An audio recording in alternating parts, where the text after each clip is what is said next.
Square root of an algebraic expression.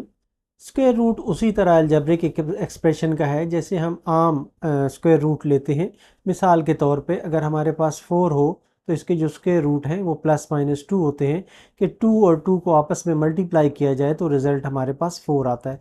इसी तरह हम इसका भी स्क्वायर रूट हासिल करते हैं। मिसाल के तौर पर हमारे पास एक एक्सप्रेशन है 4a², तो इसका जो स्क्वायर रूट होगा वो +-2a होगा, क्योंकि इसमें 2a को 2a से मल्टीप्लाई करें तो 4a² आता है, या -2a को -2a से मल्टीप्लाई करें तो 4a² आता है।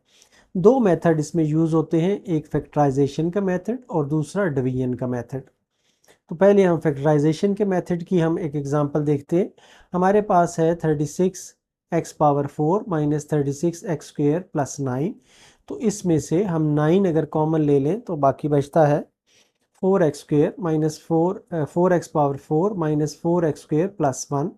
अब इसके हम फैक्टर्स बनाते हैं।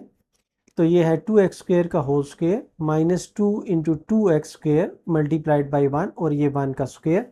तो ये जो है ये फार्मूला बन जाता है 2x² - 1 का होल स्क्वायर। अब इनका हम अंडर रूट लें तो ये आ जाता है +-3 × 2x² - 1। ये इसका हमने स्क्वायर रूट ले लिया है। दूसरा तरीका है square root by division method. जब डिग्री ऑफ पॉलिनोमियल जो है वो बड़ी हो तो डिवीजन मेथड जो है वो आसान रहता है। मिसाल के तौर पे हमें दी गया है x⁴ - 12x³ + 42x² - 36x + 9। इसका हमने स्क्वायर रूट फाइंड करना है। तो अब स्क्वायर रूट का जो मेथड है उसी तरीके से हम चलते हैं। एक ऐसा नंबर लेते हैं जिसको अपने नंबर से मल्टीप्लाई किया जाए तो x⁴ आए। तो x² ऐसा नंबर है, उसके साथ हमने मल्टीप्लाई किया, ये जो दोनों हैं ये कैंसिल हो गए। -12x³ + 42x², ये अगली टर्म्स हमारे पास आ गई। अब इसको हमने डबल करना है, 2x² लिखना है और एक ऐसी टर्म के साथ इसको मल्टीप्लाई करना है कि ये -12x³ बन जाए। -6x के साथ इसको मल्टीप्लाई करते हैं, ये -6x है। यहाँ पर भी -6x लिखना है और -6x के साथ इसको मल्टीप्लाई करना है। ये आ जाएगा -12x³ + 36x²।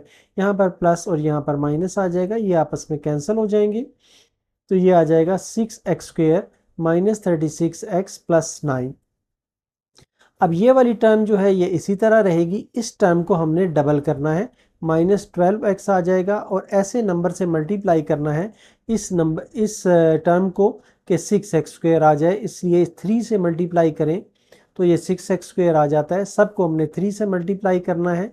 6x² - 36x + 9 ये आपस में कैंसिल हो जाते हैं। तो हमारे पास जो स्क्वायर रूट आ जाता है वो ये वाला होगा, x² - 6x + 9 + 3, और इसमें प्लस माइनस का साइन हम देते हैं कि दोनों पॉसिबिलिटीज हो सकती हैं।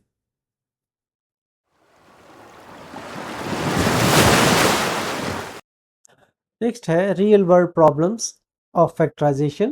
फैक्टराइजेशन के मेथड को इस्तेमाल करते हुए रियल वर्ल्ड प्रॉब्लम्स को हम कैसे सॉल्व करते हैं।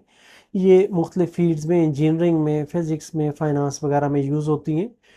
पहला जो हमारे एग्जांपल है, cost function for producing a part is modelled by. किसी चीज़ के प्रोड्यूस करने के लिए जो कॉस्ट फंक्शन है वो है 5x² - 25x + 30, where x is the width of the component and cx is the cost. Find the value of x where cx is minimum. अब हमारे पास cx जो है ये है 5x² - 25x + 30। 5 इसमें से कॉमन लें तो अंदर रहता है 5x² - 5x + 6। इसके फैक्टर्स बनाएं तो ये आ जाता है x² - 2x - 3x + 6। कॉमन वगैरह लें तो ये आ जाता है 5 × x - 2 × x - 3। तो इस लिहाज से हमें ये पता चलता है कि मिनिमम कॉस्ट उस वक्त होगी जब x = 2 या x = 3 होगा।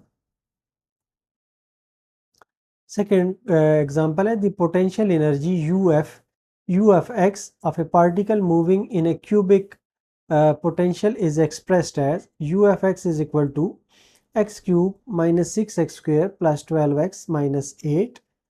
तो इसमें factorise the expression to find the points where the energy is minimised. इसके फैक्टराइज करना है तो इसको हम लिख सकते हैं कि x³ इसके दो हिस्से हम बना सकते हैं, -3x² + 2 + 3x × 2 स्क्वेयर। ये जो है ये क्यूब के फार्मूला हम यूज़ कर रहे हैं, ये x³ है और ये वाला जो है ये 2³ है, तो इस पर फार्मूला हमने यूज़ किया है और ये बाकी टर्म्स जो हैं ये अपनी जगह पर हैं। तो ये आ जाता है x-2 का होल क्यूब। तो x-2 multiplied by x-2 multiplied by x-2 आ जाता है। तो ये आ जाता है the factorised form of potential energy function shows that energy is minimised when at x = 2। Next example है, a company's profit P of x is modeled by the quadratic equation P of x is equal to -5x² + 50x - 120, where x represents the number of units produced by P of x represents the profit in dollars। P of x जो है वो represent करता है profit in dollars में।